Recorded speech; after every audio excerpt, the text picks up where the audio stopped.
Okay, today we are going to be playing The Plague for the very first time. I got this DLC a couple weeks ago and I've been working on leveling them up to get all of the Plague perks to tier 3 so we can test them out at their full capacity and have a chance of winning since I'm a red rank killer. I've never played the Plague before and I'm probably going to be demolished, but I wanted to first, let's read about the plague and then we'll get into game. So, plague backstory. When she was 5 years old, Adiris, the youngest of a family of seven, was left on the brick red burning steps of the Temple of Purgation at the center of Babylon. Oh, poor Adris. To process her shock and sorrow, she held onto the belief that the gods had a plan for her. Her new life was one of quiet servitude. She would tend to the gardens, prepare ceremonial meals, and polish ceremonial incense burners. At night, she would pray for a sign that would reveal her purpose. When she came of age, she attended the high-ranking priests during the yearly worshipping of the sea goat, the god of water and creation. Swinging a censer down the great hippo-style hall, she cast thick black fumes that reached the cold towering stone pillars before dissipating. Her worries lifted, and the resulting bliss made her feel closer to the gods than ever. She worked herself to the bone each day that followed, fulfilling her duties while taking on new ones as she aided the priests during the purification rituals. The priests were more and more in need of assistance. Cleansings were being performed daily to answer the demands from outside the high temple walls, where a catastrophic plague had resurfaced. Within months, the priests contracted the disease. It did not take long before they became too weak to perform any kind of ritual. Adiris, having assisted with many purification rituals, was the only one able to carry on. The swelling panic had to be contained, even if by a novice. Anxious before her first ceremony, Adiris visited the priest's sanctuary chamber. When she lit the candles, she noticed a narrow opening at the back. Sliding through the gap, she reached a crypt hidden under the sanctuary. The chamber was bare except for the golden statue of a woman, who stood with outstretched hands, her fingers covered in jewels. It was the sign Adiris had been waiting for.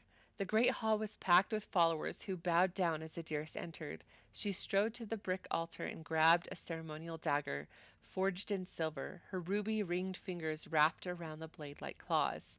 Then suddenly, display of luxury intrigued the followers, who were struck already by her youth and beauty. As she began reciting the epic of creation, a woman at the back swooned and collapsed. Adiris rushed to her and noticed the black blisters covering her feet. Without hesitation, Adiris grabbed her sacred blade and swung it at her foot, severing a toe. Then she offered the bloody part to the gods, asking them to protect the woman. A silence fell over the followers, who revered Adiris as their new priestess. Tales of her wealth, beauty, and devotion began to spread across the city as quickly as the disease. Soon Adiris's followers called her the High Priestess of Babylon. But her faith was tried when she showed the first signs of infection.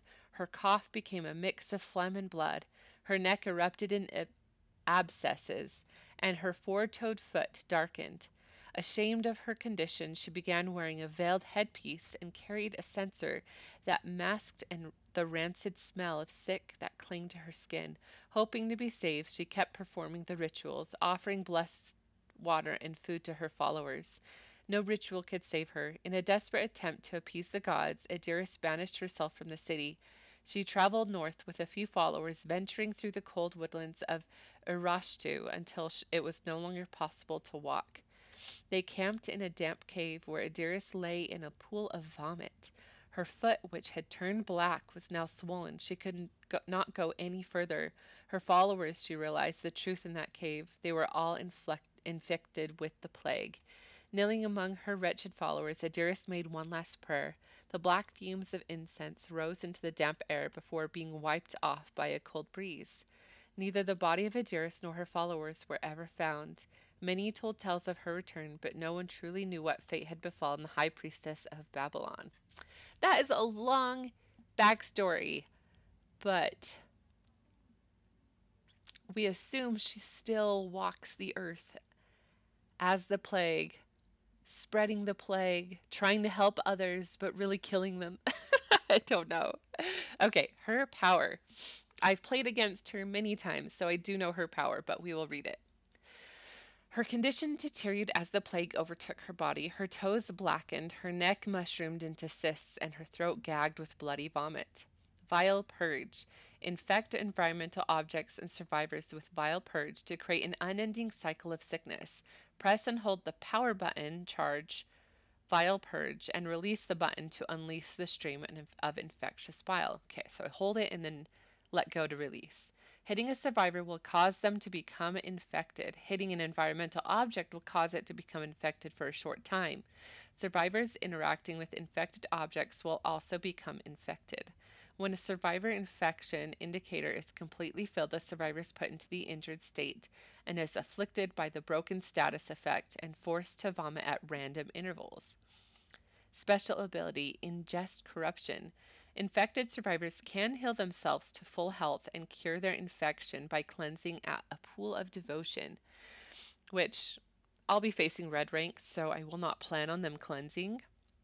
This action corrupts the pool, allowing the plague to consume the corruption and empower her purge. Press and hold the interaction button while next to corrupt pool of devotion to transform vile purge into corrupt purge. This action removes the corruption from the pool. After using ingest corruption ability, vile purge is replaced by corrupt purge for a short duration. Corrupt purge instantly damages any survivor hit by its stream, no longer applies infection to the survivor or objects. Okay, her abilities, corrupt intervention. Your prayers invoke, so 3 generators furthest from you are blocked by the entity for 80 seconds at the start of the trial. Is it really only 3? Here, let's take a look. Yep, only 3. Infectious fright. Anyone, when you put someone into the dying state, people within your terror radius will scream and reveal their location for 6 seconds. Dark devotion. You become obsessed with one survivor. Hitting your obsession transfers your terror radius to the obsession for 30 seconds. So, the question is if you've hit someone with dark devotion, they carry your terror radius, and then you down someone else, does the screaming happen around the dark devotion terror radius and not your terror radius? I bet. And you have the undetectable status during that duration. Okay, we're going to try to just use the plague's main perks during this test run. Uh, there's a number of add-ons on here. So the most powerful ultra rare add-on is the Black Incense. Survivors are revealed to you, their auras are revealed to you for 5 seconds when they vomit. That's fantastic. Okay. I didn't even know about that one. Iridescent Seal.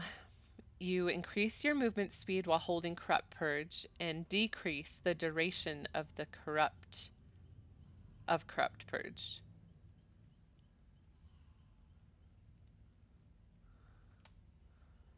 Why would you want to decrease the duration? Oh, because the last point, Vile Purge becomes corrupt every time a generator is completed. Oof. So that's like a strategic one. I think we'll hold off on that one. Okay.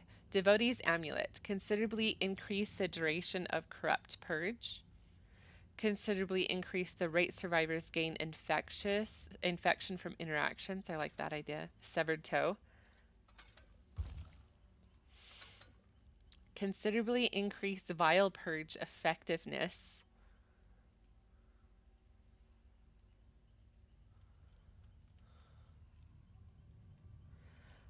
Moderately decrease Pool of Devotion activation time. And increase movement speed while holding Corrupt Purge. Start the trial with 1 additional corrupted Pool of Devotion. Slightly increase infection time on objects. Moderately increase the duration of Corrupt Purge. Slightly increase movement speed and decrease Vile Purge cooldown. and so on. They're all just similar, just smaller amounts. So, yeah, I'm gonna go with these two. I know they're one of her bests, but I want to see what they look like. I want to see the auras and whatnot. So, we're going to try out the plague for the first time and see what her Mori looks like in this video. So, let's go ahead and test out the plague. Okay, we got a lobby. We are versing Coney, Jaden, Morphine Kissed, and Graham. Let's see how this match goes.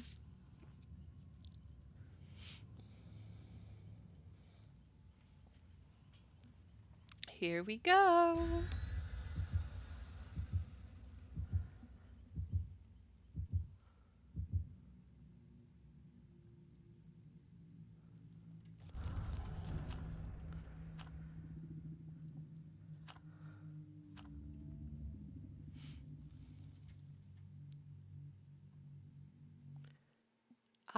Housekeeping. The Fractured Cowshed. Coldwind Farms. This is a survivor-sided map. Let's see how we do. Most likely, okay. Okay, so you just let go. Gotta get a little bit of vomit. I see scratch marks.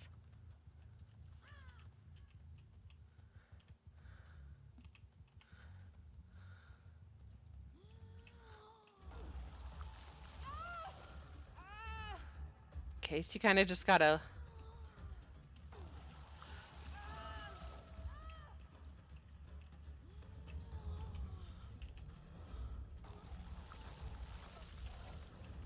Did I not get her?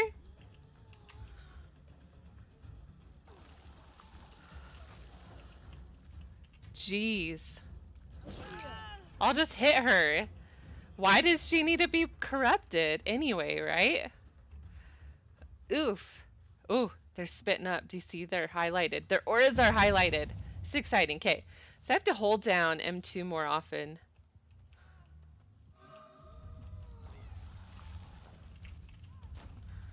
Did I finally get her? I did.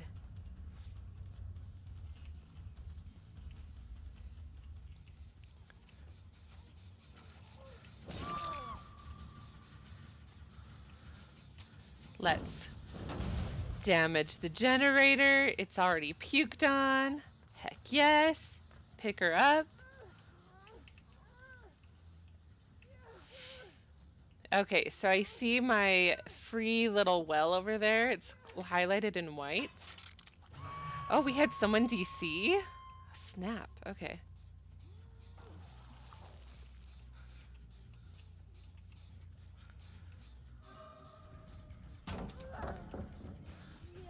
This is like the good player.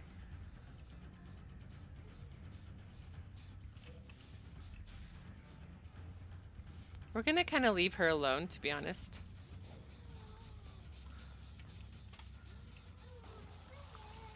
I get... Wait, it didn't corrupt it? We have someone throwing up here. Oh, nice 360. Nice, nice.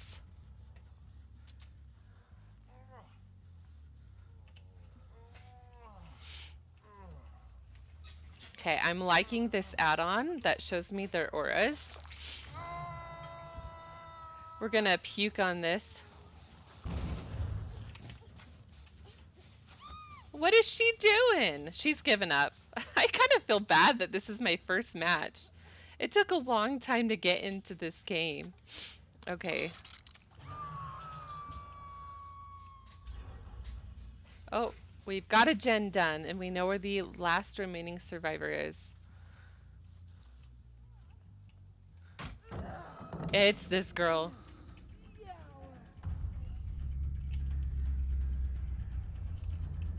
What is she doing?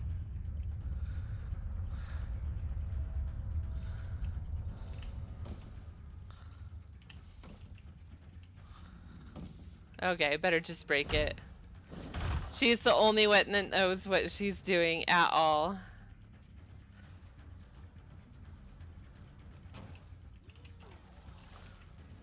I cannot hit her with my vile purge at all. I lost her. Jeez.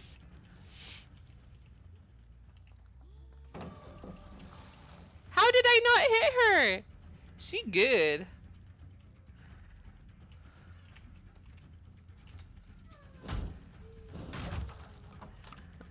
The other person should have let go so she could go find Hatch, but since they aren't letting go, it's just giving me more time. Yeah. And that window is blocked. I got her because the other person didn't let go. Okay, well, let's go hook her, and then I'm gonna go get my vial purge just so we can see what that's like. Okay. I bet Dark Devotion helped.